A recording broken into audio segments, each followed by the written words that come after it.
肉丝，这比例师傅精准拿捏，大火快炒3-2下，已经香气四溢。但是差了这一味，可就无法画龙点睛。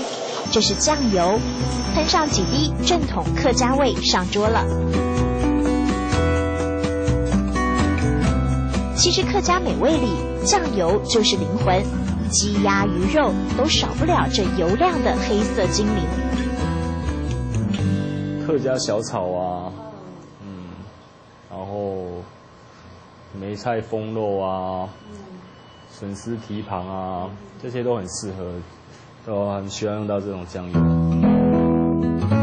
师傅的赞美实至名归，因为这酱油不仅仅滴滴香醇，纯手工的技法更让它的名号屹立于苗栗南庄一甲子。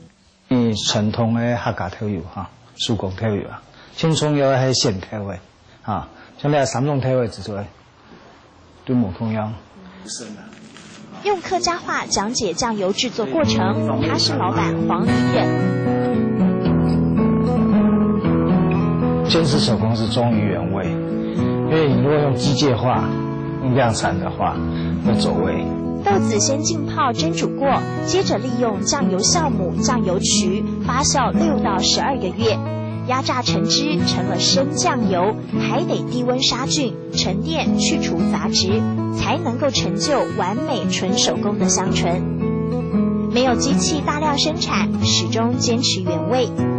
我们的酱油是说它的甘醇度很浓啊，而且豆的香味很浓，这一般人家甚至日本人，他说曾经日本人到我们的卖场，他就感觉说啊，就是这个小时候的味道，细细丝的调油就让它味道。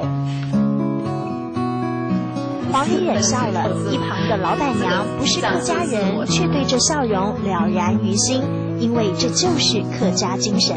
每个步骤就是老人家交代说一定要怎么做，一定要经过几天，还有加的量，还有我要曝晒的时间，一定要按照规矩来，少一天都不行。